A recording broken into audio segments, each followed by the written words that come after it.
No, man, but you got to keep going. What am I going to do, quit? That's not an option. You got to keep on keeping on. Life's a garden, dig it? You make it work for you. You never give up, man. That's my philosophy. Hey gardeners, another week here in the urban garden, and we've got a little bit of rain and it's cooled down a little bit, which is a great sign that we really need to dig into our fall gardening. Now let's get growing.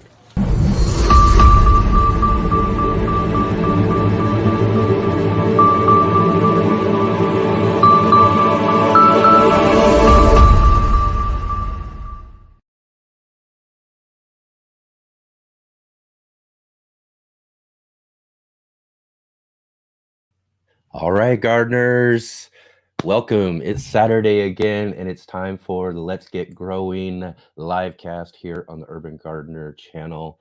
I'm really grateful to have all of you joining with us here this week. And in just a few minutes, we'll have with us this week's featured guest, author of the book, How to Become a Gardener and Garden Advocate. Ashlie Thomas will be with us in just a little bit here for a fun gardening conversation.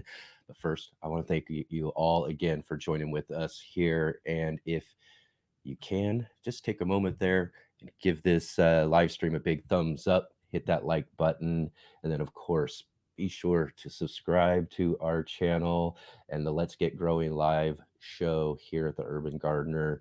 And also, please be sure to share our show with all of your friends and make sure that they all know that we got this really great gardening conversation show here on our channel each and every Saturday morning here at 11 a.m. Pacific Standard Time. So be sure to do that. And also, you can check out our website at letsgetgrowing.live and find out all about our show and upcoming things as well. And again, too, if you are here joining with us live right now, be sure to get into our comment section there. Leave us a comment. Let us know how everything's going, or ask any sort of questions that you might have, especially when we get Ashlie on here in just a little bit. Ask us some questions, and we will be sure to ask her here on the show. Now, if you want to support our show, one of the best ways that you can do that is supporting our sponsor. The Let's Get Growing show is sponsored by Ivy Organics, and you can go check out Ivy Organics at ivyorganics.com and use our promo code GROW10, GROW10, and save 10% off of all of the different things that they have to offer there. Really great fertilizer that we're using in our garden, and it's really great. It's doing such a great, wonderful job making sure that our plants are nice and healthy and delicious. So be sure to go check that out, as well as their 3-in-1 plant guard that they have too, to help protect all of your different plants and trees and different things that you've got growing in your garden. And also, right at the top of the show, I do want to give a big shout out to all of you who are joining us on the replay. I know a lot of you watch us on your own time, and you're watching on the replay right now. So I want to thank you all for joining with us here on the Let's Get Growing show. Be sure, get down in that comment section below. Let us know you're here. Let us know what you think of the show. If you got any questions, or especially, I really rely on all of you to help give me some really great ideas for upcoming guests and segments and all that sort of stuff. So be sure to get into the comment section below if you're joining with us on the replay. And then the last thing I want to mention here at the top of the show is that we do have a wonderful gardening community over on Facebook, and it's called the Let's Get Growing Gardening Group, of course. And we've got a lot of really wonderful gardeners over there sharing all of their great gardens and all the things that they're growing. It's a great place to join in with the community, share your gardens. It's a great place for me to be able to see all of your gardens, because I get to show you all here on my show all of the different things that we have growing here on, in our garden spaces and all of that. But I really want to see what all of you've got growing in your gardens. So be sure to go check out our Facebook group and then go share some of your garden pictures and videos and different things like that, so I can see what you all have growing on as well. It's also a good place for any of you beginning gardeners too. If you have any questions or wondering what's going on with your garden or your plants and all of that, I know that some of these larger big groups out there can get really confusing when it comes to getting advice for your garden. So it's our garden group at Let's Get Growing group is a great place to get some really good information for some of you who are just getting started with gardening. All right, and I just want to make sure we're checking in here. We've got lots of great people joining with us already there. Thank you, Joe and Jay, our moderator there, for joining in with us. And let's see here. So yeah, we've got a lot of great things going on in our garden this week. In fact, just last night, just out of nowhere, everything just really cooled down. We've been in the hundreds. It's been just extremely hot for us here in Southern Oregon, where I'm at. And one of the things that I've talked about over the last couple of weeks is some of the wildfires that we have, burning all around us. And I live in a big old valley, so it's like a big old bowl. And when all those wildfires really get going, all that smoke just funnels right into our valley. It's like a big old bowl of soup of smoke. And we've been dealing with that now for almost the last month. And it was just really thick, really gross. It's the worst thing to have to go out and have to deal with that, because, I don't want to have to ignore everything out in the garden. It feels like it some days when the smoke is just really thick. You just don't want to get out and do anything. But, we've been trying to maintain and make sure everything's going really well. But last night, like I said, it cooled down all of a sudden. So we've got kind of like this first little glimpse of fall that's about to approach us here in the next few weeks. I'm pretty sure there's just kind of a little bit of a false fall, but we've got some warm temperatures still in front of us here coming up in the next week or so. But we got a bunch of really great rain, and I don't know, and that's something that's really great. Even though we've had this really, really hot summer here, um, I don't usually, in all of the years that I've lived here, see a rain just right here on the first day of September yesterday. So it was a really welcome event for us, for sure, to get. I mean, it rained. It was like just coming down like crazy last night, all through the night. So everything is just just vibrant. This morning I come out into the garden and walking around and checking things out, and it's just everything's got that really, I don't know, everything's greener when you get to see a rain like that. So it's just really awesome, to see everything so alive in the garden and nice and wet from all of the rain and getting all those great nutrients and minerals and things like that the rain brings in.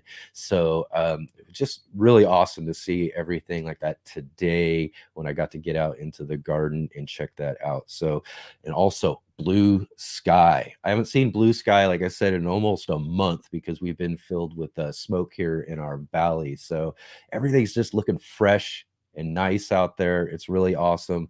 And I know some of you who are definitely some of our Florida and Georgia gardeners who are joining with us, and definitely a lot of people up in the north and northeast are just tired of rain already. They've seen plenty of it. So me being excited about rain is probably nothing to all of you guys. But for us here, in the West Coast, in the South, and all of these places where it's just, blistering heat for the last several weeks, this is just a major event for us to get that first kind of glimpse of fall and the things that are coming our way. And we are already kind of thinking about fall when it comes to our gardens too. Now, we have and I just tried to get it started up. We have an in the garden segment where I take you out into the garden space. Unfortunately, this week, the video didn't work out for us. I'm gonna have to reshoot or do something, and maybe I'll show it up this next week. But we are kind of already in that process of fall. So I've had seeds that I've already started indoors over the last few weeks, some of our brassicas and different things like that. And then also, now that it's rained, I'm going to be out there today. This is what I'm going to do today after the show immediately is I'm going to go out into the garden and I'm going to start direct sowing some of our greens. I've got bunches of different lettuce varieties, spinach for sure. I love spinach. It's one of the things I just, when it comes to spring and fall, it's my favorite time. Throughout the winter time is all of the spinach that I get. So I've been missing that over our summer months because, spinach is just one of those first things, when spring kind of fades away and the heat starts to hit us, it's one of those first things that just bolts immediately. It's so hard to kind of maintain a spinach crop in towards the summertime. So I've been really missing that. So I'm looking forward to growing some spinach here in our backspace garden. But I've already seen some of the seed that fell from our spinach over in our micro farm over at my friend's place is already sprouting up and already starting to form some of those first leaves and all of that. So we will have some early spinach coming up here real soon as well too. So looking forward to all of that. Looking forward to all the greens. We'll also be planting out some of our root crops. All of our some carrots, some beets, and things like that, as well as radishes. I love radishes too. So things are cooling down. And those are nice fast growers too. So I'm looking forward to being able to do that. So we'll be direct sowing a lot of that sort of stuff in to the garden here today, tomorrow, over the next week and get that stuff going and get some of our plants established in the garden as things will hopefully start cooling down and fall will definitely be upon us here real soon coming up. In fact, I got this here. I'm going to show you guys. Check this thing out. Look at that, man. That's our sunflower, one of our big sunflowers. I haven't actually grown sunflowers in the last couple of years. And so I really wanted to get some more sunflowers and sunflower seed. And so this thing was just hanging and drooping really nicely over in our back space along the alleyway there. And so I decided I'd clip that up and show that to you. That's a nice big one there. Got a lot of different smaller ones and everything, but that was one of our biggest ones that we've got growing in the garden there. So lots of awesome things coming up out of the garden right now. We're just really into tons of harvesting. I've got some really good tomatoes that are finally starting to ripen up after waiting and waiting throughout the summer, plus tons of peppers. Peppers are just going crazy out there right now. So I've got a ton of peppers and all of that. And melons. I showed you last week we had the watermelons, which was a nice surprise because I haven't had any watermelons out of our gardens the last couple of years. I wasn't very successful with them, and we did grow them for several years ago and had some pretty good ones, but I haven't had a really good successful watermelon in years around here. So it was a really great surprise. I mean, my plants really through the summertime in the spaces we have in our alleyway here were just beat up and weren't looking very good. But to my surprise, I found one behind all of these flowers just kind of hiding there. And fortunately, it was ripe and ready to go and was just amazingly delicious. Just another one of those reminders why we grow food in our gardens is because you can't get any better flavor and taste out of the food that we grow or the food that we get out of our markets.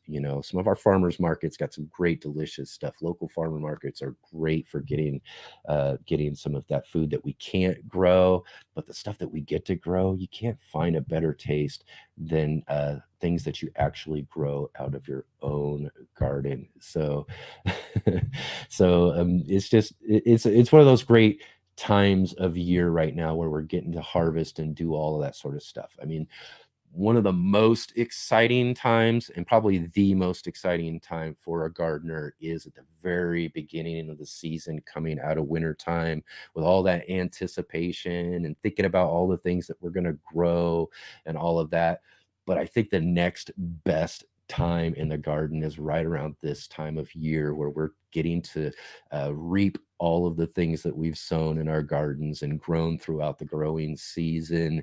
And we got so much delicious stuff coming out of a garden that, for one, I just mentioned, my garden, I don't think is really one of my best gardens. I've grown tons of gardens over the last dozen or so years in our spaces. I've had, we've had some real up and down years. I've had lots of really great years.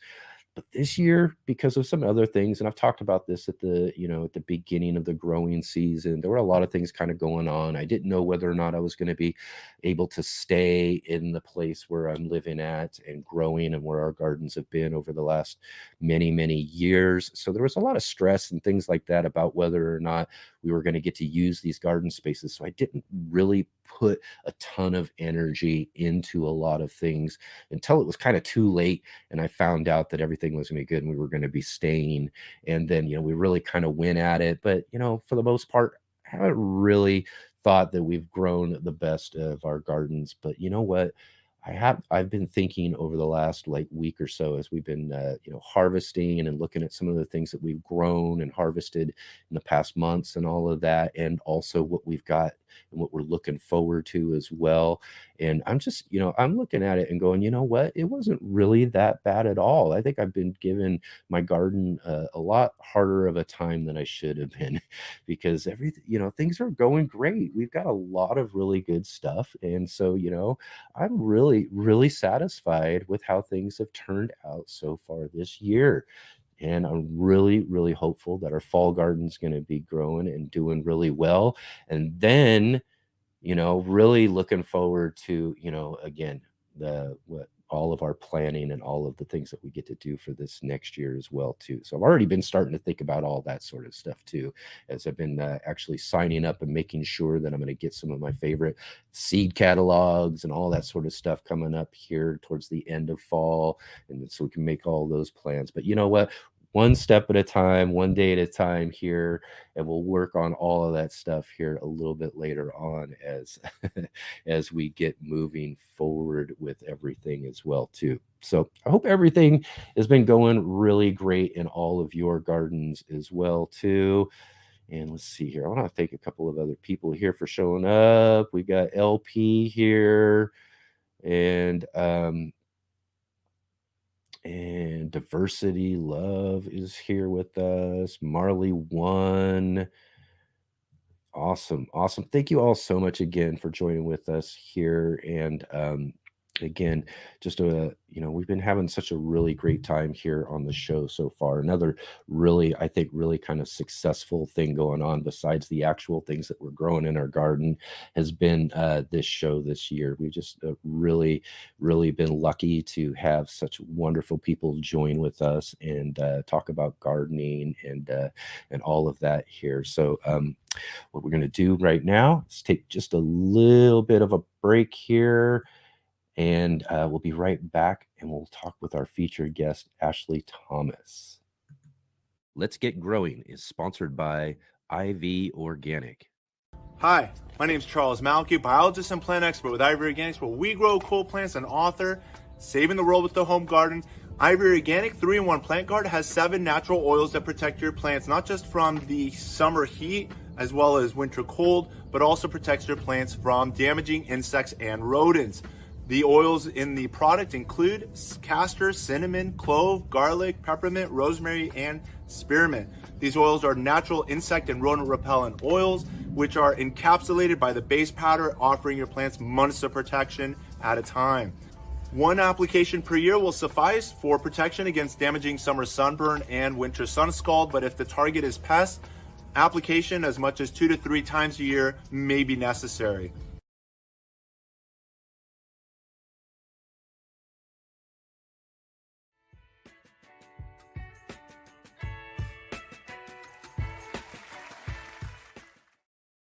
All right, everybody. We have a really awesome guest with us today, author of the book, How to Be a Gardener. We've got with us garden advocate, Ashlie Thomas. Let's welcome her to the show.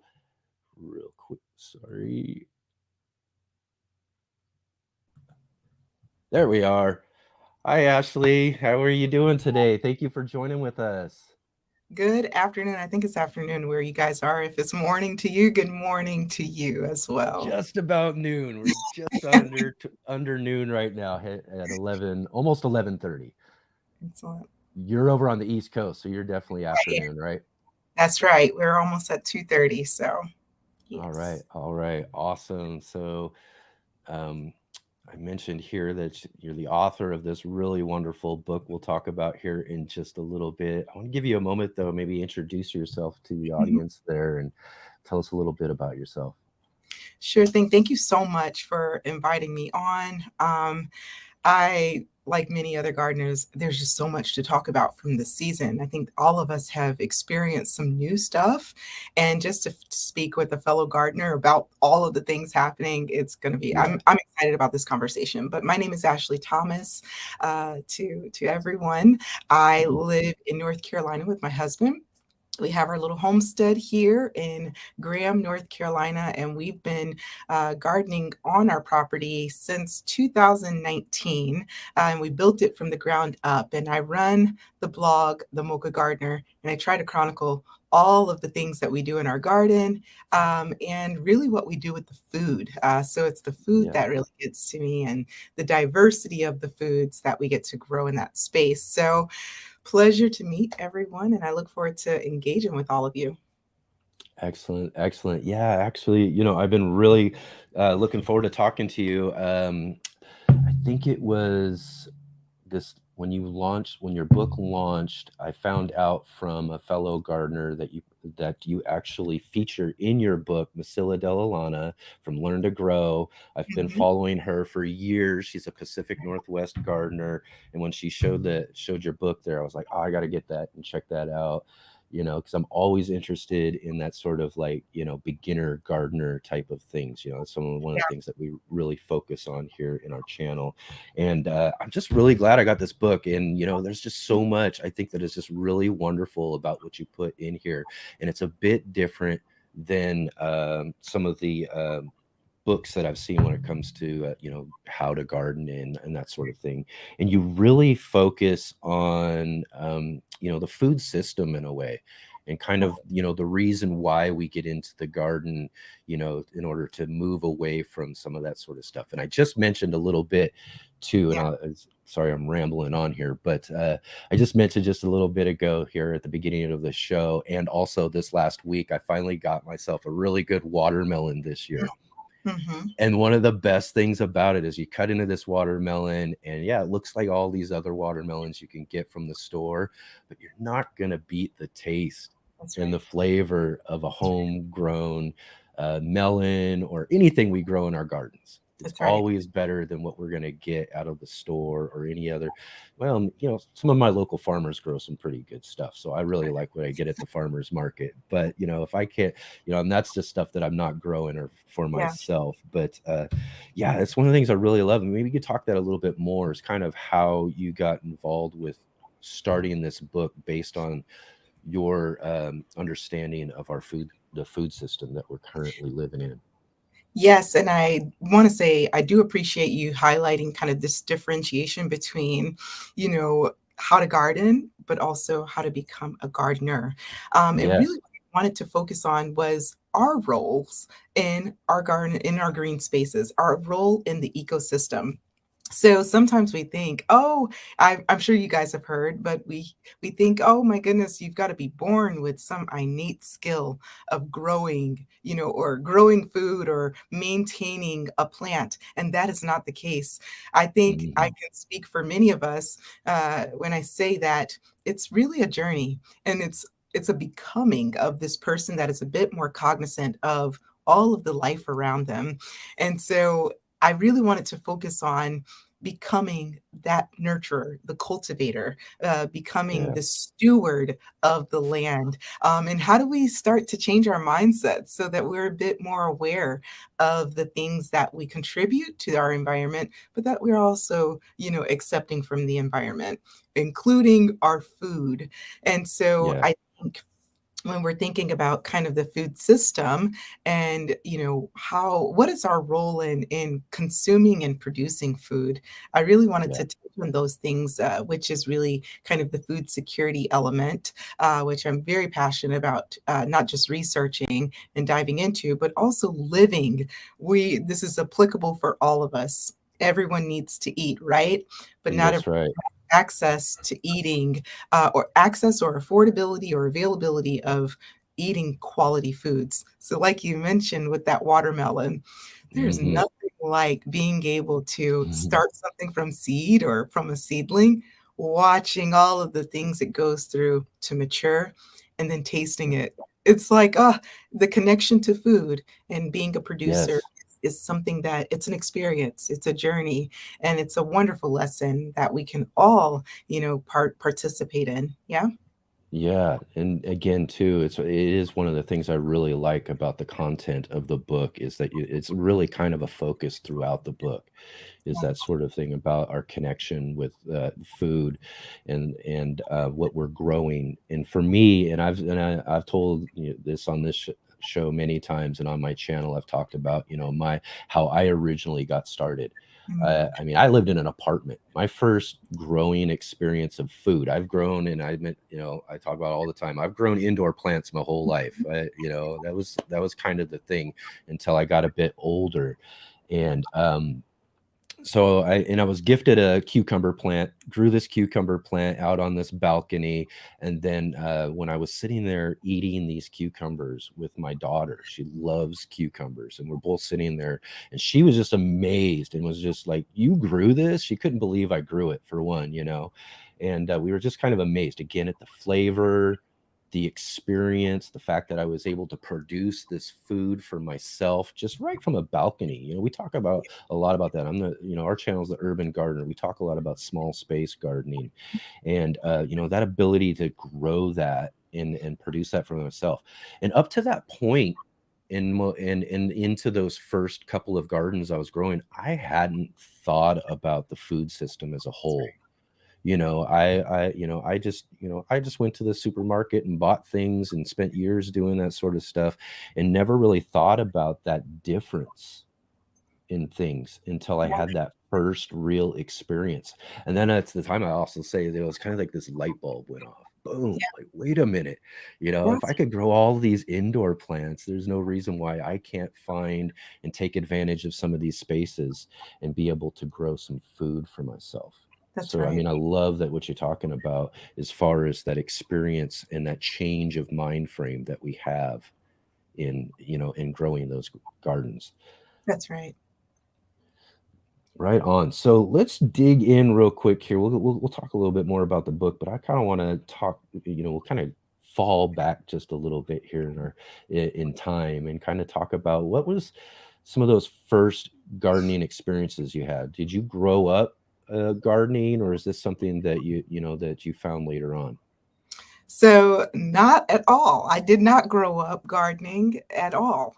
My mother had a lot of like house plants, tropical plants that she just kept around the house. Yeah. And I will say that I was a nature kid. I've always been that way. Hmm. I was the kid that made the mud plot pies and, found animals and captured them and put them into like this little space and just really to understand organisms in their habitat. So I was always an outdoors person, but never growing food until I, was in my 20s, and I was in South Carolina taking care of my grandparents. And I noticed that my grandfather really enjoyed kind of maintaining this little garden during the summer. And he would grow, squash and okra and peppers and tomatoes. Really, those are the main items. And I Yeah. just found that so fascinating, and I would go out and help him, and it was, a light bulb moment went off in my head. Here we were in this deeply rural area where the nearest grocery store was about 30 minutes away.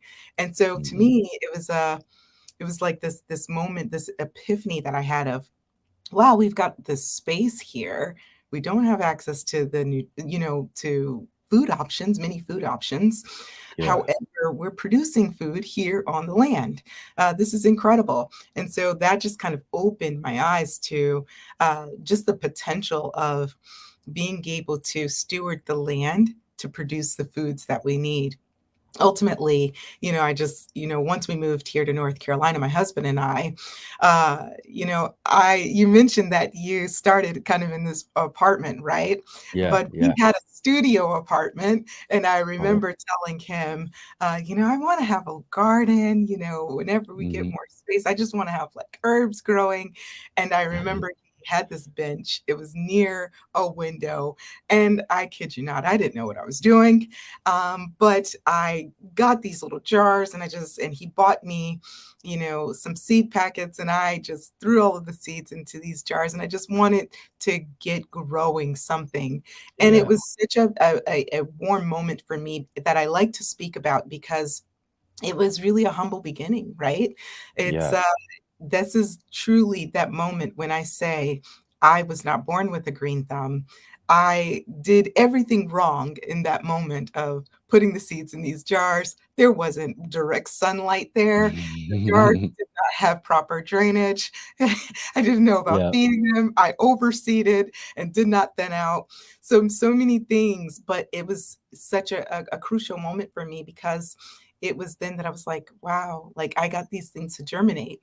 And from there, we moved from that apartment, bought our home, not too far from that place, and we started our garden, and here we are. And so that's kind of the evolution of what that was like. I will also say that, when I was getting my degree in biology and chemistry, I also did some research, some plant research then. So I learned how to like start seeds. You'd think that I knew better when I went to the but that was still, me getting in touch with understanding how plants worked. And Yeah. we're kind of, we were able to start our garden here at our location in Graham, and yeah, we're doing all of the things and growing all of the foods each season.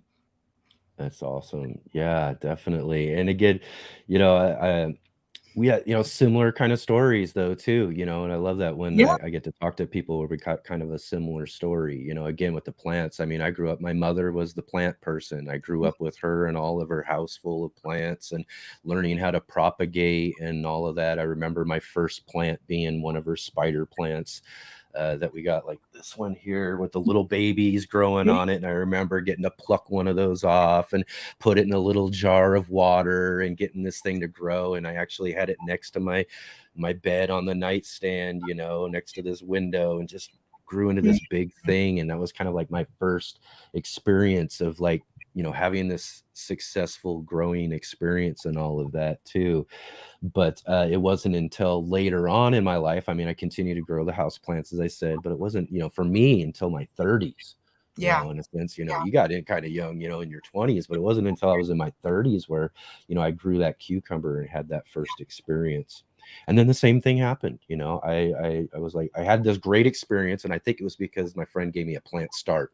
So the Yeah. plant was already a start. I just put it into a pot. I kind of let it grow, but then I was like, okay, I'm at the the seed stand now, and I'm like, I want to grow this. I want to grow that. I That's want to grow right. this. I want to grow that. And I'm starting things, and tons of failure. Tons Mhm. of failure because I'm just jumping in because the idea of growing and doing that is really exciting. And so then comes the process of learning how to become a That's right. gardener, a That's right. food and vegetable grower, and again too, like you talk about and explain a lot in your book, just that process and that experience is just again, probably one of the more amazing things that I've actually done. Obviously I'm a complete garden nerd, and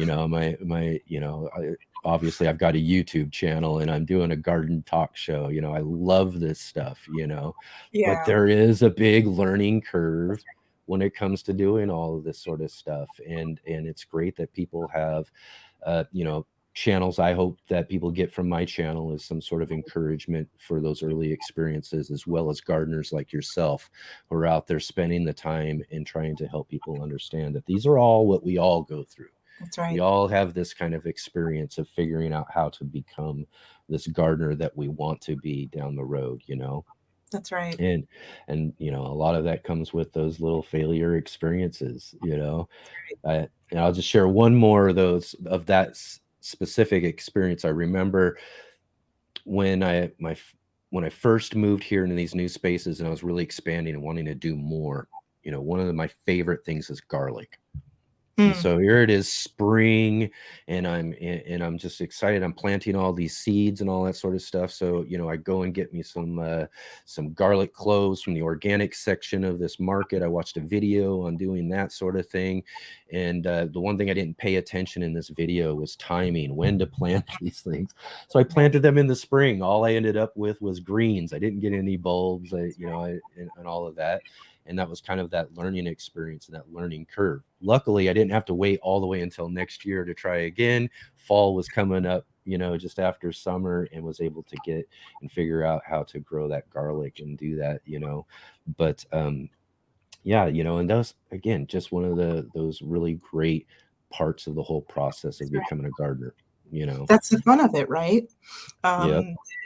And I think what I appreciate, or what I've learned to appreciate, because after, like, when you're first starting out, you want things to go well, right? All the time. Yep. And I think that that's part of our society, is we have this expectation of, if you do enough research, and if or if you are competent enough, things should go very well. But it has nothing to do with competence all the time. Sometimes, because it's nature, it's going to throw curveballs. And I think that that is the beauty of it. It's a humbling experience in that we're not going to be perfect, and our journey is not going to be perfect, and the seasons are not going to be perfect. And if you think that you are the perfect gardener, then you're probably working within a very controlled environment, because you're not outside in nature. And I will say, those failures that help us to understand that it's not us that just exists in the world. And that's a beautiful thing, right? And it's the failures that also teach us the best lessons. It's the challenges that prune and refine us as gardeners, and it helps us to be stronger as a community and as a population. So you mentioned those failures and those challenges, and I've learned to really deeply appreciate those things, because it makes me better, and it makes us better as people. Yeah. Yeah, I completely agree. And it's one of those things too. I also, I'm involved with a lot of gardening groups and places, where people are gathering, and throughout the gardening season, you get a lot of new gardeners. And one of my biggest missions when it comes to contributing in any of these places is to encourage and to motivate people to understand that, exactly what you just said. So a lot of people are like, oh, this is a failure, or this is a failure. And every now and then you're going to get a post of somebody who's like, oh, I'm going to give up. I can't get this. I can't figure it out. And I'm always like, no, don't give up. Take what you've learned this year, mentally take notes of the different things and how you did this year. And then, work out different changes in how you approach it for the next season. And then once you start seeing some of these successes, and then things just start to move from that point, and you'll end up just like me, you'll be a complete garden nerd. That's right. Trying to grow everything you can in every little space you can possibly find. Yeah. I mean, if you're not failing, then that means that you're not trying. At least that's what I was told. And sometimes you're going to have to try and try and try and try again so many times. But in all of those things, you learn about plants and you learn about nature. And I will say, nature is unpredictable. There are Yes, just it things is. that happen from season Yep. to season. There are different organisms that appear, different types of, circumstances. You were mentioning the wildfires. We've got Yeah. hurricanes over here. So Hmm. these are things that you cannot predict and that you cannot control. So what are you going to do? What are you going to Yeah. do? You've got to accept it, accept I think I speak about this in my book, accept the unpredictable and just Yep. embrace that it's going to happen, but roll with the punches. And to me, that is what creates or encourages a resilient gardener and a resilient food system and a resilient community. Yeah. Yeah. Because if you're really into this and you're gardening throughout season after season, there are just going to be things. I also mentioned at the beginning too, is I've grown, well over a different dozen seasons here in the garden spaces that I live in now. And over the years, I've seen various different things, and a lot of it is natural. As you said, it's just, the weather's a little bit different, or like we've seen again in recent years, these wildfires, the smoke, the extreme hot temperatures, which is something that's really changed Yep. over the last 10 years I've lived here, and how to deal with that. Like right now, I'm still trying to figure out how to get successful tomatoes Yeah. from what I used to get in those early seasons that I had, based on these extreme heat that we're getting. So I'm trying to figure out, trying to get them out a little bit earlier, or maybe moving them to different places, shading them out from, during certain times and stuff, because those are certainly challenges that come up, that again, I have no control over. I just have to kind of roll with the punches when it comes down to it. One Yeah. other thing I'll mention too is that, a lot of people mention a brown thumb versus a green thumb. It's like, I think I have a brown thumb. I can't grow anything. Well, something I also mention to people too is that I'll show you pictures. You can look through my Instagram and see all the pictures of the stuff I've got. You can check out, all the different things I post in different parts of social media. And you don't get to see how often I act, and I try to show stuff, but how often I kill things. That's right.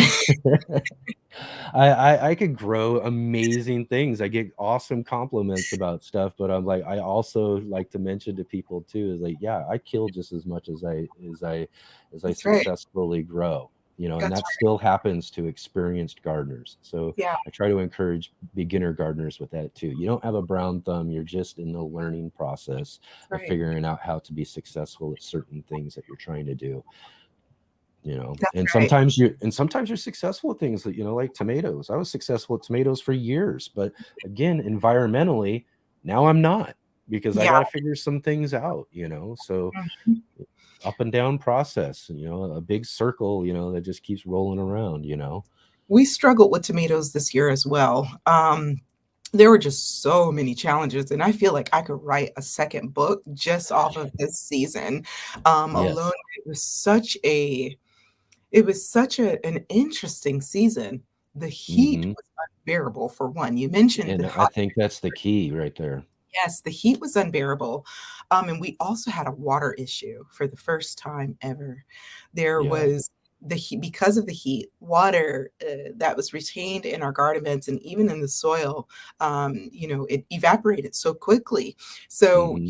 getting water to our plants so frequently, that was a huge challenge for us. Watering, heat, we also had a lot of mosquitoes. So all of these things work together, and kind of I'm putting my little biology mind, uh, you know, putting my biology cap on and really Yeah. just thinking about how, even whether climate changes, or, even small changes in our environment, in our climate, can have a domino effect in so many ways. And when you think about it and how it affects you from day to day, it's one of those things where you have to think, how are we going to become more resilient? How are we going to, adjust for these things or learn and overcome some of these challenges in the next season or the next year? So those are things that we've been thinking about, especially this year, really sourcing water. Yeah. We didn't get a lot of rainfall, and when we did, it wasn't enough to truly keep our ground saturated. Yeah. So I don't know, it's just a lot, and the pests were insane this year. Oh, And insane. again, too, things that kind of work because of other things. Extreme heat's going to That's right. weaken your plants, and when your That's right. plants get weakened, then now they're really susceptible to all those pests and bugs that are going to try to attack them and all of that. So some things come because of other things. That's And right. one of the things too that I've seen, and more so than any other year, and I've talked about this on the last few weeks of shows and stuff too, because it really gets to me about some of the advice that gets given out there, in some of these larger groups where things can just get confusing for any beginning Yeah, gardeners. One of the things I suggest is find some gardeners you trust, find that's right. groups and people, if you're out there on social media, that are kind of a bit smaller, where you're not getting an overwhelming amount of just information that just goes across the gamut. And one of the things I saw this year a lot was blossom end rot. And now this is something Oh, that has to really do with heat. And I think that's why it was like almost every day I was seeing 5 or 6 posts from newer gardeners who are like, what's going on with my tomatoes? What's happening with tons of it this year? But the one thing that is consistent this year versus other years, and the reason for that is all of this extreme heat that that's we're right. all seeing, That's or the exact opposite for some of those up in the Northeast, right. who've been getting tons of rain and That's getting right. their ground saturated. So these two different things, tomatoes can be temperamental when it comes to watering. That's Too right. much water, and too Right. much heat and drying things out are going to cause a lockout in the Mhm, roots, and mhm. they're not going to bring in those minerals and those things that they need. And calcium is one of those important things, and so, they're by dealing with that. And then so you get a lot of people who are out there, recommending, simple things like adding eggshells and tums and all these sort of things without understanding, and being a more of a biologist, yourself, you understand that there are things that are going on in the soil. And one of Mhm. the things that's prevalent, if anybody understands calcium is one of those things that's prevalent in the soil. You're most likely not lacking calcium in your soil. The problem is that the roots can't take it up That's right. because That's because this heat and things drying out, or if they're oversaturated and overwatered gardens, so That's such a great point, and, when I think about just kind of there's so much information out there, there's so many opinions, there are so many experiences, being able to sift through all of that information that we are faced with from day to day and mhm, recognize that some of this is relative. There's no sometimes there's no one size that fits all, and yep, so what works for someone it may not necessarily work in your space. And there are limits to how much people can share oftentimes on social media. So we're only getting a glimpse into some of this experience. And, I definitely encourage, folks to yes, like you said, connect with, gardeners that you trust and that you've built relationships with. And if you can, gardeners that are in your area. yes, They're gonna probably have some more relevant information to share with you and best practices, but also your local agricultural extension agencies. yes, These are a lot of times experts that have studied and that are really immersed in these fields.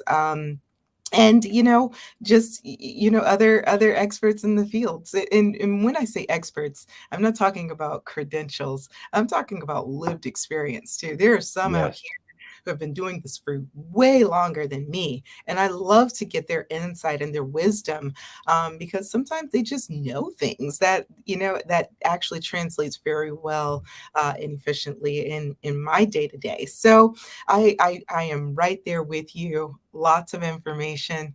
Be like a sifter, sift through that's that. right. You got to sift with everything else that, when it comes to Right. just learning about anything in a way. Yeah.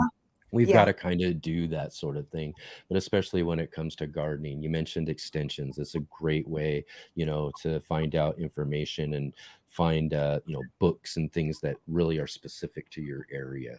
You that's right. know, another great thing too is like I mentioned before, farmers markets. I remember I would Yes. go around because I'd want to grow certain things, and I'd go to these farmers markets and I'd be seeing all these wonderful, beautiful looking vegetables Yeah, and things that they're growing, and I'm like, what do you do and how do you take care of that and how do you get that to, how am I, asking them, how am I going to be able to grow this at home type of that's things. right.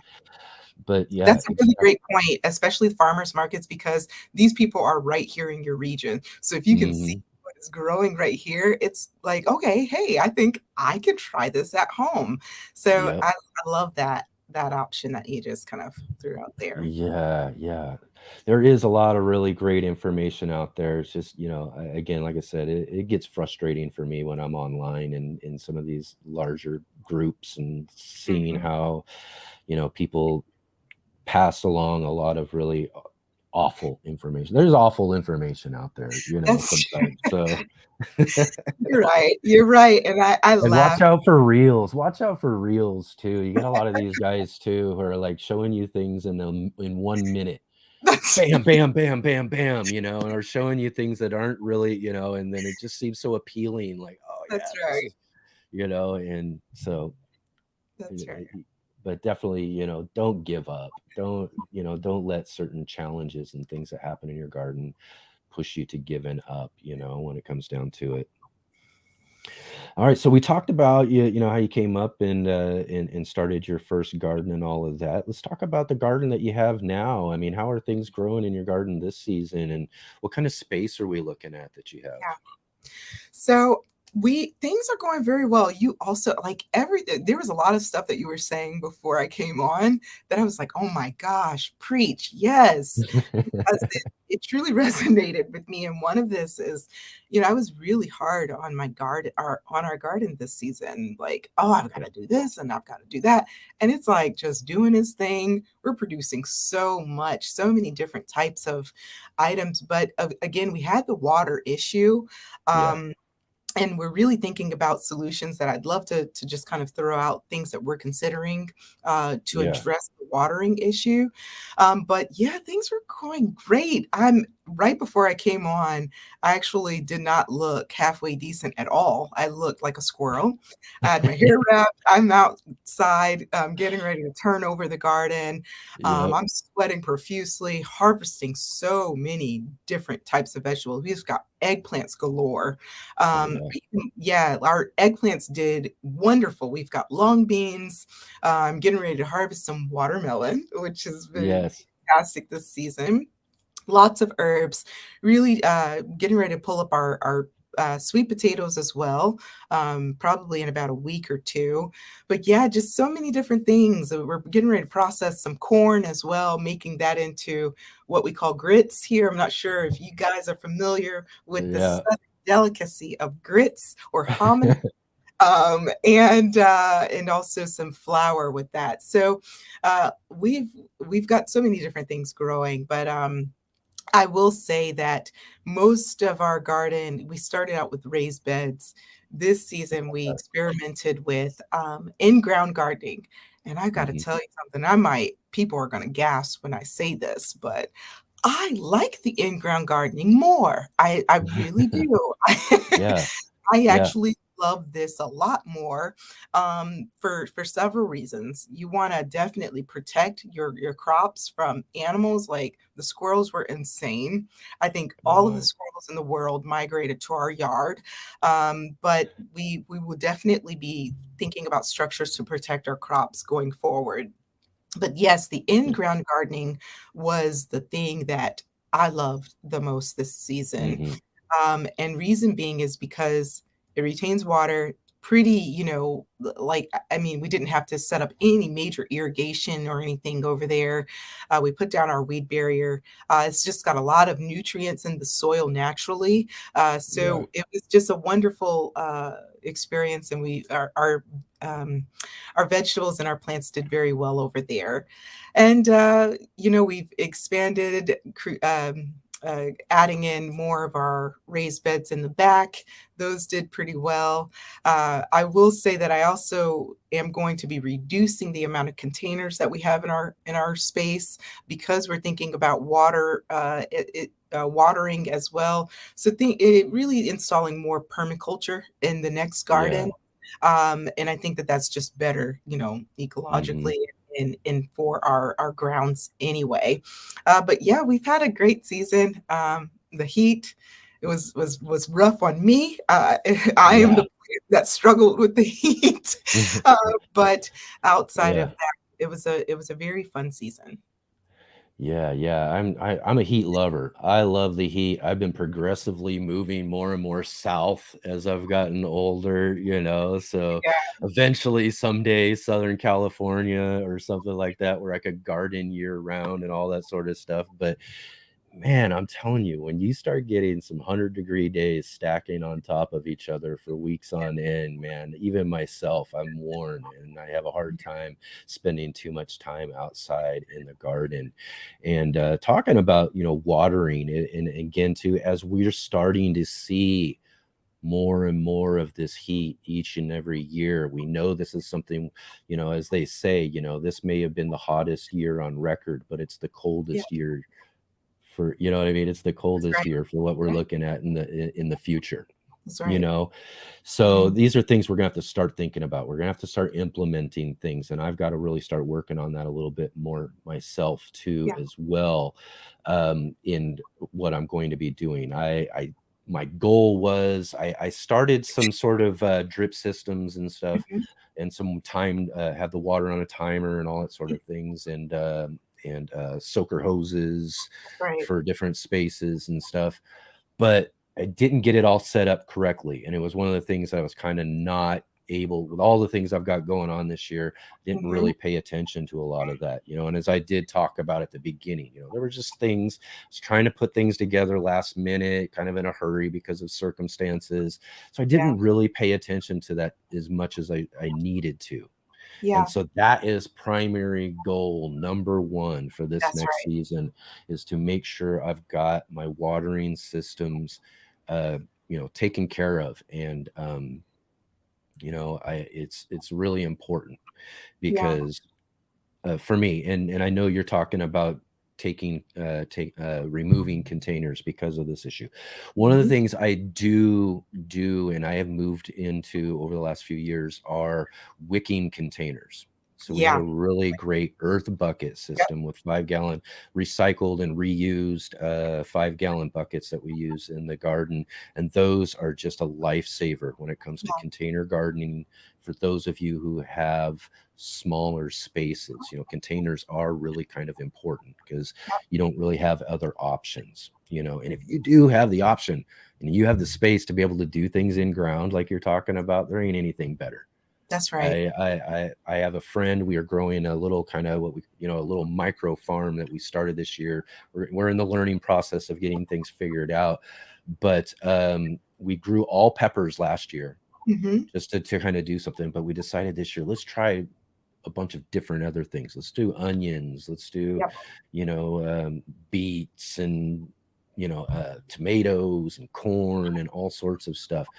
And, I'm telling you, it's just, I don't have that option that much in the space that I have here at home. So getting to go over there and work Mhm. right out of the ground, Yeah. man, I'm telling you what, I've never grown onions any better in my life. We had these just massive onions that we grew this year. So I love that. it really is, if you have the space to do it, is the best way to go, is really in ground space. But Mhm. there are options and things to be able to do when it comes to container gardening. Or I also have these, raised elevated beds that are up off Yeah. of the ground on Yep. this patio that we have. Yeah. So, and then that's when we get into the watering systems, You bring putting up a in really great timers. you Yeah, do that's a really great yeah, point about the raised beds and the wicking system. yeah. Um, I know we use the earth boxes in our second year of growing. Mhm. So I'm really, really grateful that you brought up that because I forgot that we did away with those, but those are such a great idea, especially for small spaces. And they grew, you know, we were able to grow stuff year round using that wicking system with our Yeah. containers, even though we had the space to grow more. So I love that. I love it. I love it. Yeah, and this, the thing is, and the reason why you're moving from containers in your space is because, on these hot days, I can go out in the morning and I can water this container, but by afternoon I gotta get it watered again because That's it's right. already drying out. And with these wicking containers, I just fill up the bottom base part of the container, and every other day, or if it's really just extremely hot, maybe, once a day, I'm just making sure that the levels are just right, but it's Mm, not drying out. that's You know right. what I mean? I don't have to worry about it drying out. And therefore, dealing with some of these other things like blossom end rot and these sort of things that Mhm. happen to our root systems when our soil dries out and it starts locking things out, or gets too hot and dry, then they just stop growing altogether, That's right. you Yep. know? Yeah. And so doing that, I always highly recommend these things. It's been one of the best things that we've ever used in our small space garden, are those things, especially with the consistent heat that we're starting to see. Yeah. I will say you mentioned about the irrigation stuff, and there was so much happening over here for us at the beginning of the year. Just a lot of personal things, just a lot of things happening, environmentally. And I will say, I found some irrigation solutions that we're definitely going to be implementing. But going forward, one of the projects that I'm really looking forward to is possibly installing a well. And I know that Yeah. for some of us, we don't really consider that, but I've got so many farmer friends, and I was thinking about, ways of, getting water and really just water conservation, period. Getting in getting in potentially a well on our property, but also our more rain barrels. When it does rain, that's a way for us to really save some of the water, capture some of the water for some of the time that during those phases where we're not Yeah. getting as much rainfall. So we've got rain barrels that we're going to be installing since our space has kind of expanded a bit more. Really being strategic about where we position these rain barrels, and also Mm. the well system that we're looking to bring in that helps. I will also say, because our area is growing in terms of people deciding to move here, Yeah. taxes have gone up as well, and with higher taxes, that's affecting all of our utilities. So we're running off of Hmm. city water now, but the price of water has gone up. So when Yeah. we're thinking about how frequently we have to water our garden, there's that's it's almost 2 times itself, over the past year. Yeah. We've got to think about more, better ways of getting that water into our spaces, and even just on our property, period. Yeah, and with city water, your garden's gonna survive. It's gonna grow along. It's gonna That's appreciate right. whatever water you give it. But when you can harvest and save rain, Mhm. or like you said, dig a well and be able to use well water, your plants, I mean, I also mentioned this at the beginning of the show, is we just had a really awesome, our first rain since Yeah. probably last May, you know what I mean, that we've had Mm, around here. And there's nothing like going out the day after it's been raining and just see everything's a different shade of green. I know. Everything's just a little bit more livelier, everything's That's right. standing straight and just sticking all of Right. its It's little vibrant. leaves out, just loving Yeah. it and everything, and so there's nothing like being able to have like rainwater, or again well water. It's got a pun, great nutrients and minerals and things that Mhm. come along with that as well, which That's right. completely beats any sort of like city water that you get. So That's right. for those of you who do have that space and that land or that sort of thing to be able to dig up a well, that is probably your most optimal bet Yeah. for getting good water into your garden. But if you don't necessarily have the ability to dig a well, rain capture is probably the next best thing to do as well too. I've got a couple of like I set up these big giant garbage pails, and I've got one stacked on another, hooked up Mhm. to the downspout for my place. Yep. So, anytime I get rain, it fills these barrels up. In fact, they're overflowing today Yeah. because of all the rain that we got. But so I try to harvest and save as much as I can. But Yeah. when we're living in such hot zones like I am, those couple of barrels I've got are only lasting so long, and then we're right back to having to utilize our city water. But That's right. try to give it as much of that good stuff as we can. Yeah, I mean, anything, just even a little bit, and it doesn't have to rain much for your rain barrels to fill up. That's what I found out. So, anywhere we can save, I will take it, right? Yeah. Yes, definitely. All right. All right. So yeah, you mentioned you're harvesting and pulling all sorts of great things out of your garden. I am too. I'm really surprised and really excited about the things that I've been getting. It's just really better than what I was expecting. But what are some of those favorite things that you love to grow? Things that you grow every single year and you Yeah. really look forward to planting out each season? Okay, so I'm gonna be a nerd, okay, and be like, All right, let's do it. Let's do it. and break this up into seasons because there are certain things that I can grow in the spring and the in the summer that I Hmm. can't grow in the fall. So for the spring and the summer, we love sugar snap peas. We also love kind of those salad greens, and this is a short window of time that we have because once it gets too hot, then everything starts to bolt. So the lettuces and the spinach and some of our kale, it's sweeter, early spring. Um, we also what else? What else? What else? Collards. I have to grow Oh, collards. We love yeah. collard greens, different types Yeah, of yeah. greens. Just like your grits, them southern That's oh, delicacies, yeah. right? So you see that southern Mhm. coming out in this? Yes, so Yep. we grow a lot of those leafy greens during the spring. I love carrots. Oh, Carrots yeah. are some of my Oh, amazing. favorite vegetables, yes. And yeah, we've got turnip roots as well that we really enjoy. Still going back to the leafy greens, but the turnips, as we know, has that root that is also edible. So Yeah. yeah, that's for the spring. And then we've got kind of the summer where I Yeah. love all of the fruits. Yeah, melons Mhm. or cantaloupe, watermelons. And I have to tell you, I love okra. I'm not sure if you Uh, guys have tasted okra, but I love okra. It's very cultural. Well, hello. I'm sorry, my dog decided to come in. he Um, wants to join the conversation. Right Yes, he's on. like, "I hear, you talking about melons." But yes, I love to grow, okra. We love to grow, what else? We've got, I think, Swiss chard, which is really grown during the spring.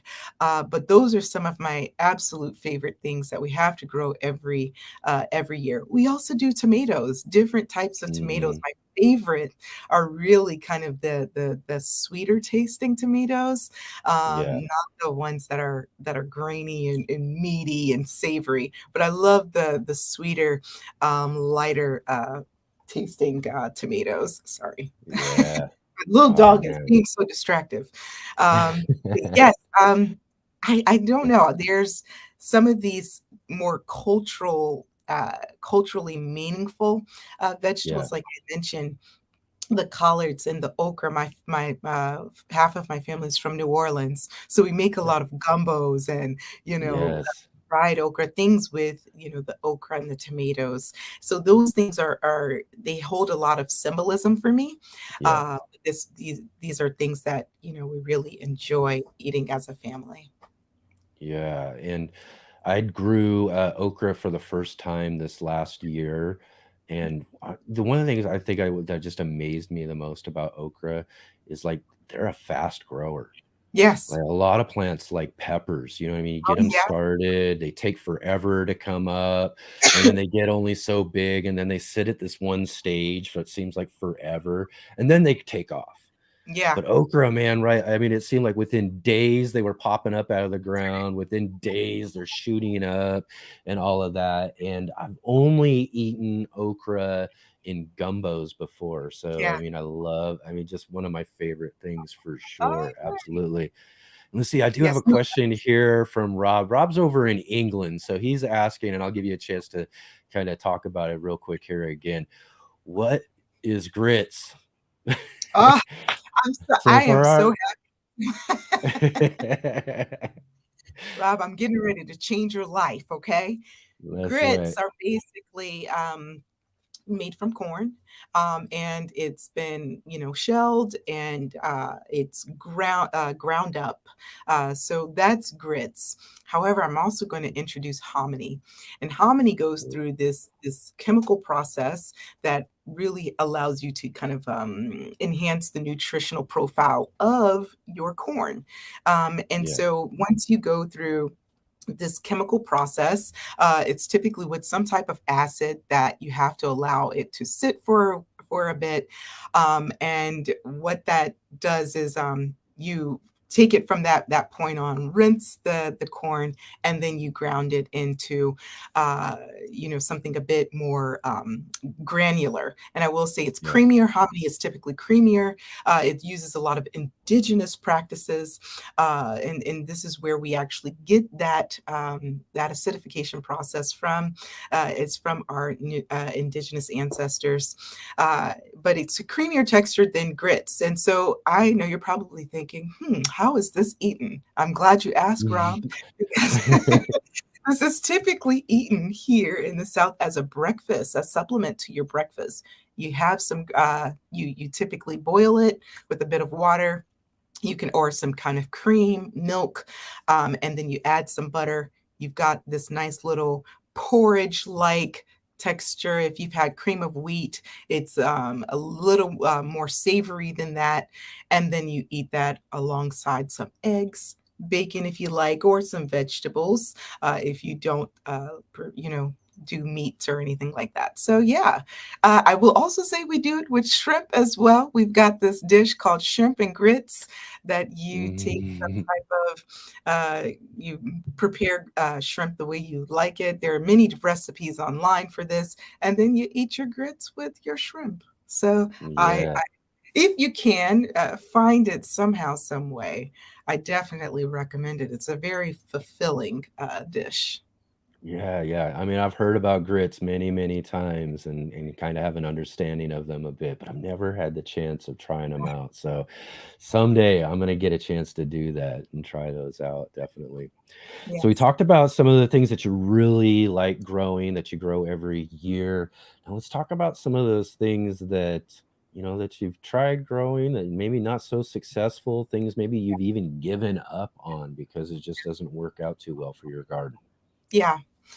Um, I will say that there are two things that, we did not have much success with until this year, or until, I started to do more research. And this is really kind of getting into the don't give up, try again. And in the words of my grandfather, he always says, you just got to keep on keeping on. And Mhm. that's one of the things that we did with these two items. And they were corn and Yeah. carrots. Oh, And the yeah. reason why they were a bit difficult for us is because carrots like fairly loose soil, and you've got to be mindful of when you're growing the carrots, the timing of the season, but also the types of nutrients that you're feeding your carrots as well, so that that long taproot can actually grow full, and that it's also going to be flavorful. So if you're growing it in too warm, like certain cultivars, when it's too warm, you're not going to get that sweetness, that sweet profile that the cold or that cooler temperatures would bring for the carrots. And you're probably going to get a really bushy top. Mhm. And then you've got corn. For us, corn requires a lot of nitrogen, lots and lots of nitrogen. And so Yeah. one of the things that we had to make sure that we did with our corn was ensure that it was fed properly. There's before the silking, or before you start to see the silk Yeah. appear. And then also, just making sure that it's watered properly, and then pollinated. You're not going to Yes. get full kernel development of your corn if there isn't proper pollination. And it's best to probably grow those, many of them, so that you're actually able to get the full pollination on the corn Yeah, silk. So yeah, that's a big point right there, is growing them right. in big, large That's groups. right. You Yes, want to have a bunch of them together, not that's right. sporadically put around your garden, That's so right. far away from each other, because you said those tassels, it forms a Yeah, lot of pollen and it starts to rain down and the wind kind of blows it around. So if you can keep them in a group, that's you're right. going to ensure that most of that pollen is going to fall down on those leaves, That's right. slide on down into those ears, Yeah, and make sure that all those silks are pollinated. Because yeah, I think that's something that maybe a lot of people don't understand about corn, is those silks that come out of the ears. Each one of those strands yep, leads to a kernel of corn that's right. that develops. So if not all of those strands get pollinated, then you're going to have this corn that looks really funky with just a That's bunch of right. little, corn, kernels that got pollinated and a bunch of that That's didn't. right. Yep. Looks like a lot of it got eaten away, but it just Yeah. never grew to begin It with. never developed, and so that was Yep. an issue that we had, experienced with our corn, is just not getting the corn, the kernels to develop on the cob, and then also with the carrots, just, not having the proper composition of soil so that you could get Hmm. that beautiful full root, and also, even just being mindful of what's in your soil so that you're not getting Yeah. these nodules forming. And you really want to just be mindful. They're pretty low maintenance, but you Oh just got yeah. the foundation to actually thrive. Yeah. And once you understand what carrots need, then and the types of fertilizer or nutrients that you should feed your carrots, then you're good to go. And you want to make sure that it's nice and loose, because if it's compacted, it's going to affect it being able to grow downwards, and you're probably going to get either stunted growth or some type of, it not forming They're the gonna right. grow legs. You can That's get them right, growing legs. They'll and start it's splitting cute. and going in different That's directions, and because it's it's trying to cute. find itself to something loose, or the That's hard right. soil's pushing it in this direction or that direction. So that's when you get a lot of those funky ones. And That's right. yeah, definitely, definitely awesome. And okay, so what about things that you haven't grown? Is there anything you haven't grown that you want to grow, or you wish you could grow? Maybe it's a little bit out of your zone or something like Yeah. that. Yeah, sometimes I sit in my garden and I say, "Oh, we're in North Carolina, so we've got the heat, we've got a lot of humidity, but at the same Mm. time, we're just not tropical like, we're not Yeah. California or Florida." So I would love to be able to grow like the tropical or the citrus Hmm. trees. Oh yeah.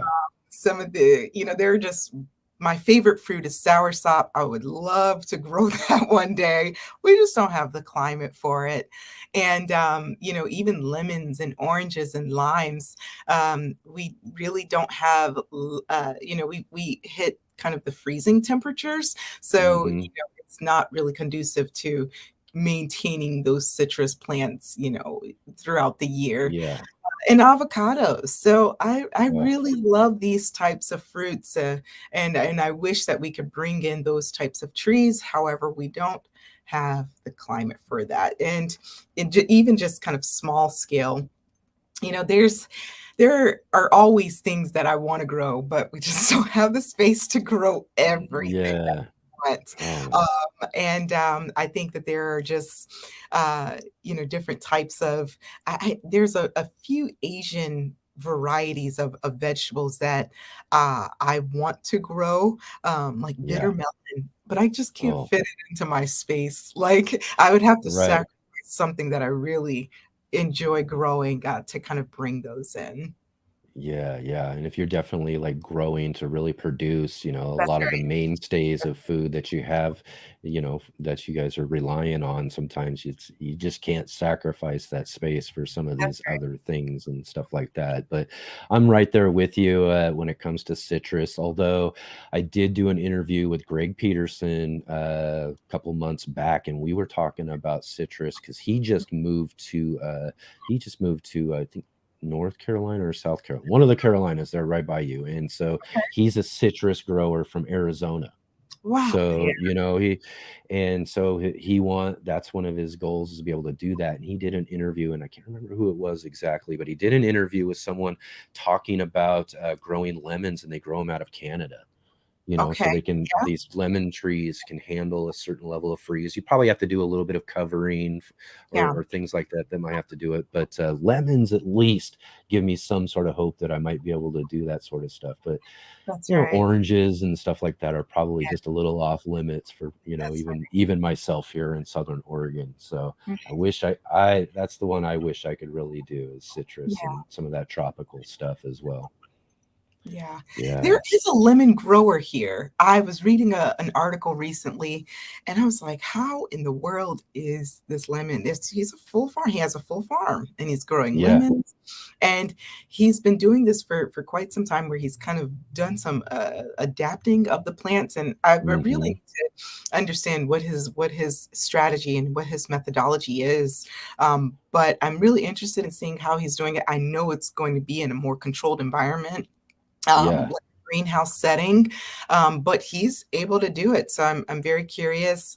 I will say that we were doing it in our greenhouse, but they get very, very, very finicky. If there's Hmm. any type of long window of time where the outdoor temperatures are colder, Yep. they will drop their leaves, and so you've got to be very careful. This is what I've learned from the citrus plants that I have, Yeah. just making sure I bring them inside. And there's a lot of these options where you can actually grow indoors. So I Hmm. have some of those plants, but there's nothing like being able to grow the trees. Yeah.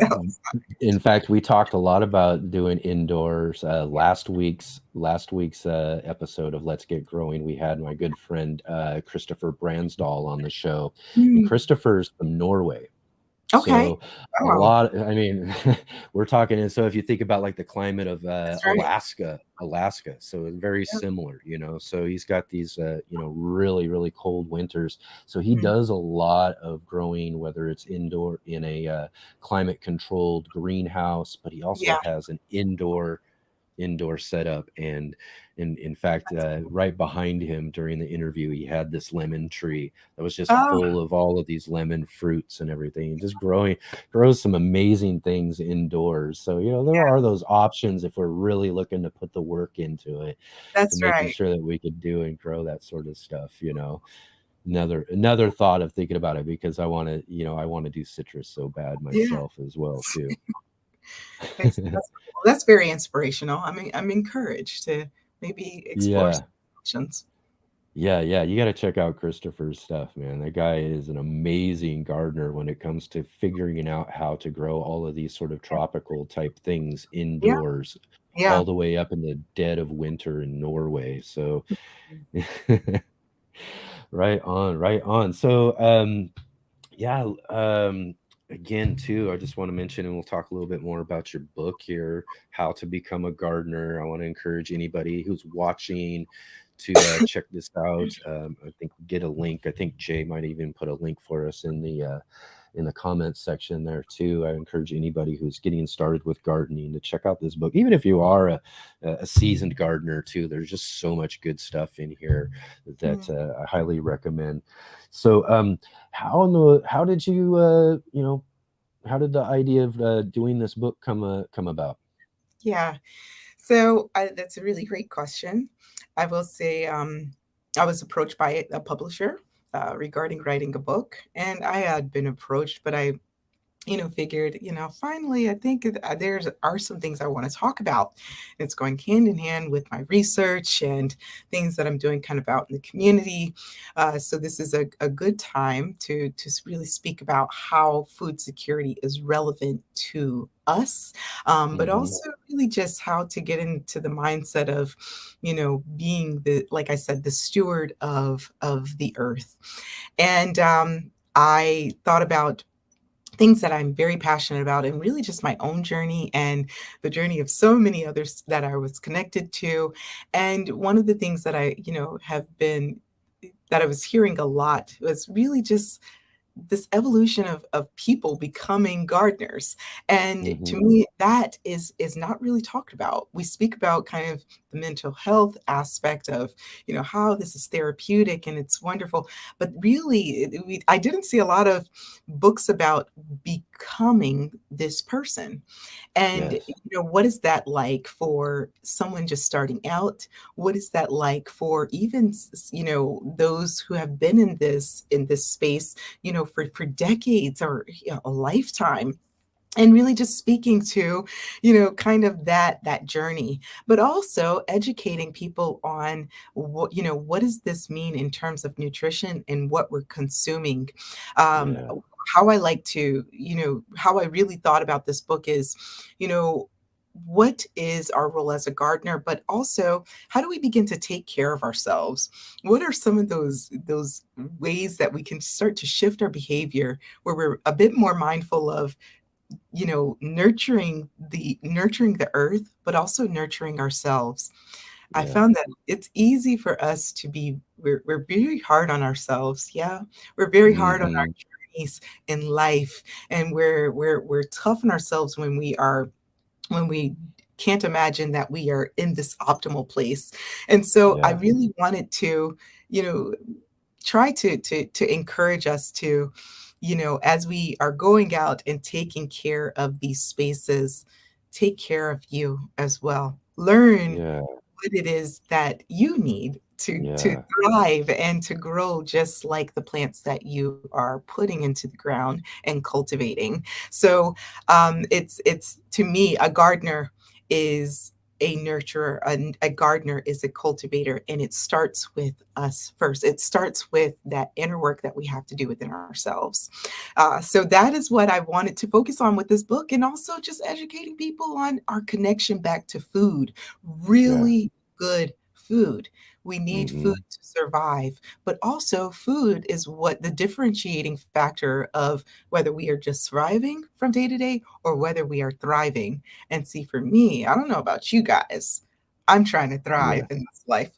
And I believe that what we consume and how we connect with what we consume can determine just that.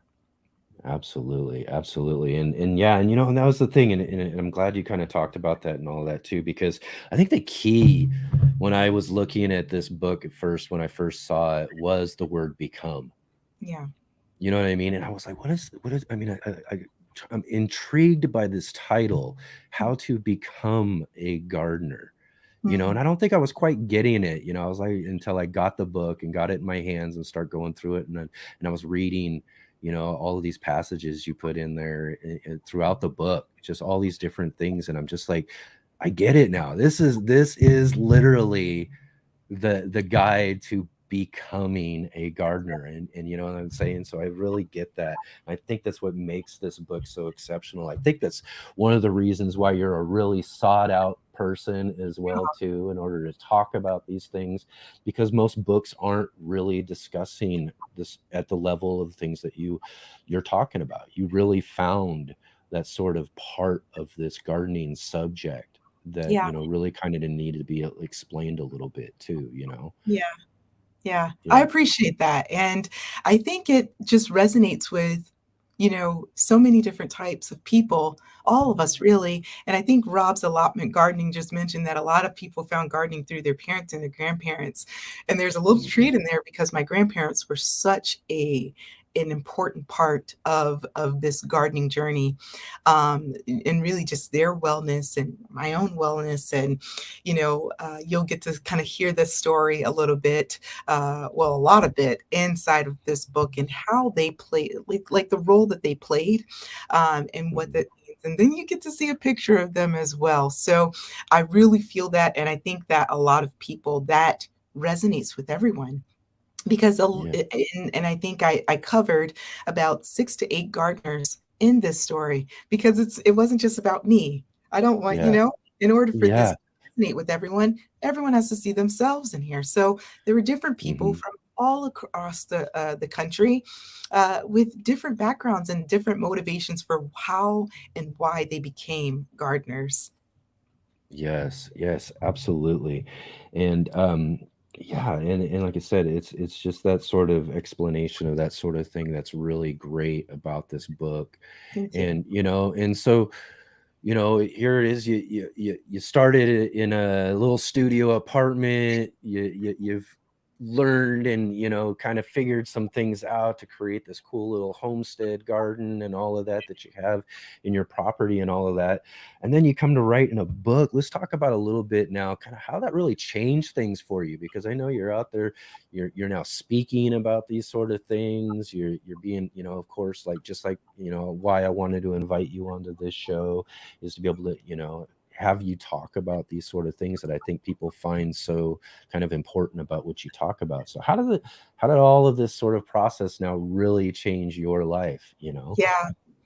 I'm gonna say I've been very strategic about this. To me, I my reverend in my church used to say, you want to let your lip service match your life service. And to Mm, me, what I was showing on social media was a glimpse of my life. And to me, gardening and nutrition and food security advocacy is my life. This is yeah. the thing that makes me, that brings me joy to advocate Mm, and to walk in and to speak about. So for me, it's not, there's the Mocha Gardener is one aspect of it, and it's opened so many doors because I have been very intentional to make sure that I am living what I'm saying. So yeah. all of social media, I'm in grad school studying this very thing, looking at nutrition interventions and agriculture's role in that. But also, I'm heavily involved in research and policy work out in the community, working with local producers and farmers to really understand our food systems and some of the gaps in our food systems and how we can enhance it together as a community. So that is what I'm doing when I'm not in my garden. I'm outside in the community, in academia, actually. Mhm. Going through some formal training to understand some of the challenges here, but really learning how to think through this a little bit strategically, and think through this with others who are smarter than me, who have more experience than me. Yes, and so that Yeah. we can work together. And when it comes to speaking about these things, there's a lot of training, but there's just a lot of storytelling and experience that Yeah. goes into, how do we do this together? And I'm not proclaiming to know all of the information, and I will never know Hmm. all of the That's information. right. I'm grateful for that. But what I can say is that there's a fire inside of me, and there's a fire that many of us have, and our voices and Yeah. our experiences and what we learn along the way is important to share. And so when I'm going into these audiences, I'm sharing a glimpse of my experience, how I'm getting started, because guess what? It's going to affect someone else, and they're going to want to get started, and then they're going to learn more. And then next thing you know, we've got this domino effect of just people growing and taking a bit more control of their wellness and their health, and really how they want to take care of our environment. So that's how it's Yeah. all unfolding. Yeah. Yeah, yeah, it's great. Again, too, I just when I started my garden, I started growing. I had all these people because I got some really public spaces. People walk by, my community can see the Mm. stuff that I'm growing and doing and stuff. So it was from a lot of that encouragement that I got started actually sharing on social media, and then eventually starting the Urban Gardener channel. And now here we are, doing a weekend talk show about gardening and all of that. I can't gardening has changed my life in such a positive way that I just, I just can't imagine my life without it. Yeah. And or have had that not happened for me, where I just can't imagine where I would be in that sort of sense. And so ultimately I'm just so grateful for not just gardening itself, but what it did in connecting me with the gardening community, the That's right. larger community as a whole, and getting to talk and see people and stuff. And I think just one more plug on your book here too, I think is also a really kind of cool and fun thing that you did with your book too, is that you also included some other gardeners and other people in there to talk about their garden stories That's right. and those sort of things as well. As we talked about, I found this through one of my favorite Northwest gardeners, Masilla, and I know she was in the comment section just a little Yeah. bit ago too. So really ultimately I think that's one of the things that's awesome, because it's really one of my bigger goals too, is I really I learned a lot by participating and finding people, as we kind of talked about before, trying to find people who I can, kind of trust in the things that they're, that I'm learning and that sort of stuff, through the gardening community, and just found such a wonderful place with such wonderful people and stuff. And one of my goals is to be able to, highlight those people, to be able Yeah. to talk to those people. I have a journalism background in my college background and Yeah. all of that. So that's kind of what, where I geared myself when I started my channel and all of that, was that there's just so many awesome people out there sharing and doing wonderful things in the garden community. And that's kind of what I wanted the focus of my channel to be. Not just my gardening experience, not just showing people, sort of the things I've learned and all that sort of stuff, but Yeah. also to connect That's right. people with each other in a sense. And I hope that's really some of the things that we're accomplishing with our show and our channel and all that too, which is, again, really one of the things that's so awesome about being able to have this time to be able to talk with gardeners like yourself. Isn't that cool? Like how, and I don't know if you've experienced this, but gardening has also, it helps you to understand different skills and gifts that you have. And Yeah. then next thing you know, this is the cultivating things within yourself. The next thing you know, you're kind of operating in skills that were developed, things that were innate that you probably didn't even know that you had within you. But then we just kind of mature, and then the fruits that we produce, like look at you using your journalism background and bringing that forward, and me coming from the scientific background and bringing in the nutrition. And then next thing you know, we are the garden. Our life and our Mm-hmm. actions are the fruits of Yeah. this, what we're cultivating and what we're growing within ourselves. And so I think that is such a beautiful, I love that what you shared. And I find that being connected with other gardeners, we start to see that same thing. And it's really Yeah. beautiful to witness. Yeah. I love what you just said. We are the garden. That's Yeah. just such an amazing thing. I really believe that. One of the things I talk about too is that we all have like these different backgrounds and ideas and thoughts, and we come from different directions and all of that. And I've always talked to people about, it doesn't matter if I agree with these sort of things or not. I've always found that the garden itself, and I found this actually, and I'll just kind of backtrack just a second. I Yeah. found this through actually community gardening. That's right. That's right. So I have a community garden that I was growing in for several years, and all these people are we all have these different, like I said, backgrounds and all of that. But when we came into this gardening space, what we found, and this is what I like to say, is that it's a common ground. That's right. That a garden is a common ground for us to be able to start from there and be able to share with each other things and like interests and all that stuff, which then starts the conversation into other things. Yeah. And then we Yeah. can connect with each other so much better because we have that common ground that we can fall back on, That's right. And I think the garden space is one of the best spaces, you know what I mean, to be able to encourage those deeper and larger conversations that we have with each other in life. That is such an important topic that you just mentioned, and it's something I speak about when I'm doing speaking engagements.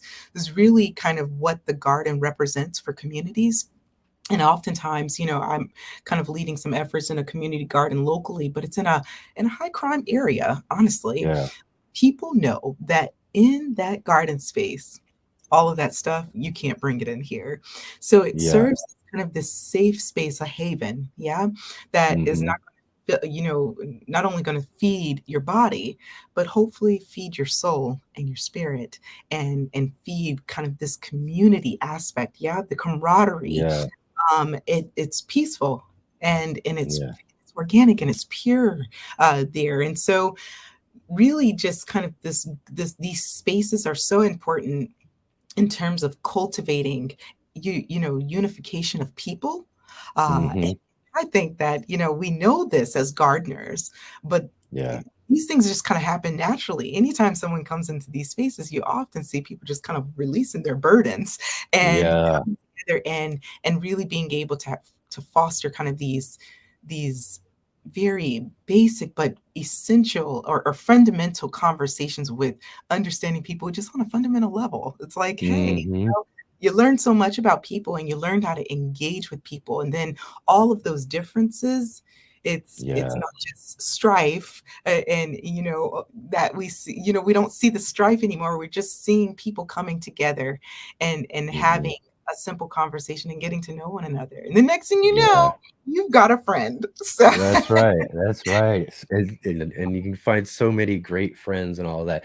And another thing too is these gathering spaces. I want to kind of end with this part here too, and talk about a little bit, because we mentioned that, from your book, you're asked to go and speak and do all that sort of stuff. So we are going to have an opportunity here in just another week or so to meet each other in person at oh the yeah. National Heirloom Exposition. I'm just telling you what, I've been so excited. I attended the last three that they had in Northern California before the pandemic, and it's just such a wonderful place. You want to talk about community and meeting people and getting to meet people one-on-one and have these conversations. This Heirloom Exposition, and I know Mother Earth does the Mother Earth News fairs and stuff like that as well too, are great places, great events throughout the country and all of that, where you get that sort of opportunity. But now down in Southern California, come up this next week at the National Heirloom Exposition, is another just really great place. And I know that you're going to be a speaker there. You want to talk just a little bit about this opportunity and what you're going to be speaking on there at the Heirloom Exposition? Yeah, sure thing. I'm so glad, now that I know that you're gonna be there, I'm gonna share some seeds with you, so some Oh, really good awesome. seeds. And you mentioned that you like gumbo, so that's gonna be the hint, okay? All But right. it's All gonna right. be a surprise. So, it's gonna be wonderful, and I'm so grateful to be able to participate this year, and I'm, really thankful that I was invited, to speak. But the talk will really be about kind of this holistic view of gardening and nutrition. Oftentimes, I've found that we grow all of the things, right? And Yeah. it's like, oh my gosh, this is so fun. And that's an adventure in and of itself. But there's a whole nother adventure when it Yeah. comes time to eat that food, right? And Yeah. so, really, I'm kind of talking about the connection of, what is the nutrition behind what we're growing in these gardens? And really speaking about that pipeline of, from seed to table. Yeah. What is the well, what are some of these common things that we're growing in? How does it affect our bodies? And I don't think that we hear that often. Like, what are these things good for? And, you know, Hmm. not just to our bodies, but also to our minds and the really the fullness of our beings. So that's what I Yeah. really look forward to speaking about. It's heavily something I'm immersed in right now. Really looking at kind of educating ourselves on what we grow, but also how we can eat what we grow. And it tastes actually really good.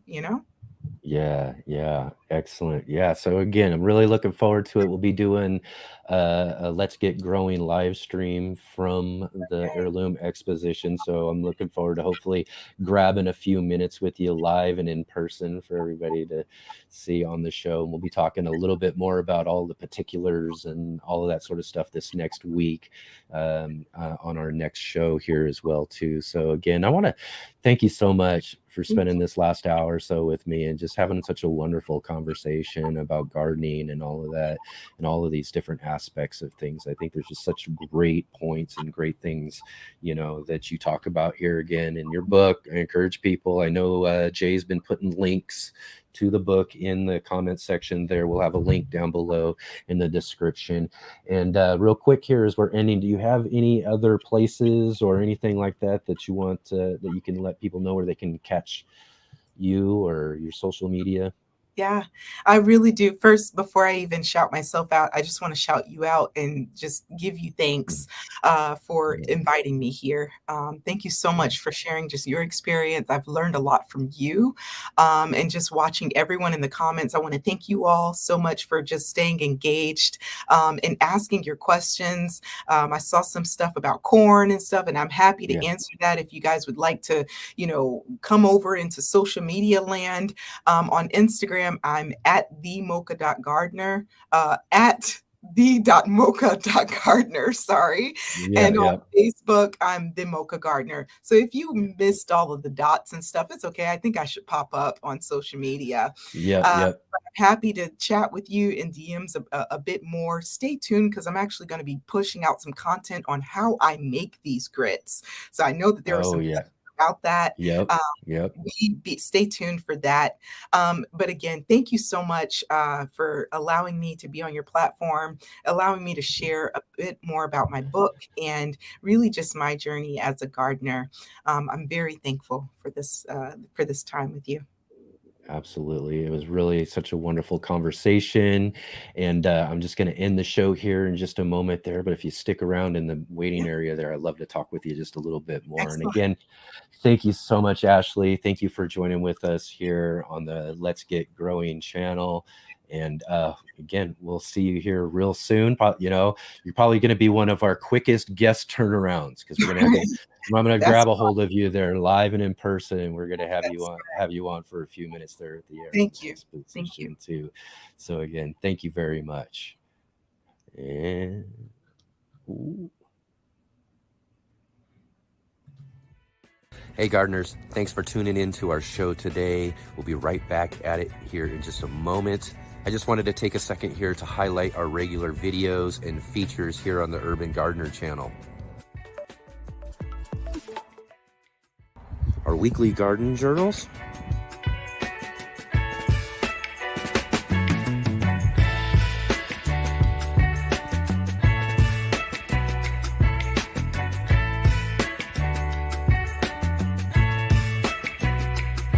and our incredible featured visits.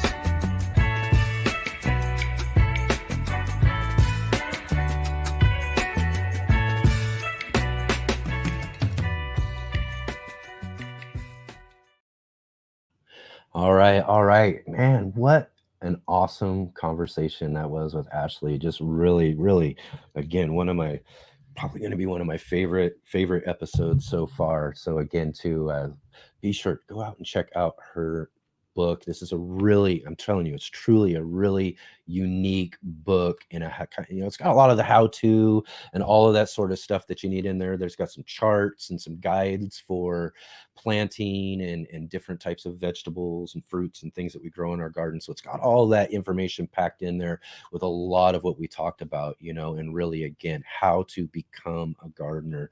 And I think it's just really, really great content there. So I encourage you all to go check out that book. And again, thank you all so much for joining with us here. Next week on the Let's Get Growing show, we're going to have joining with us our good friend Kang Starr from the pepper lovers community. We're going to talk all about peppers and all sorts of different things growing on in the garden.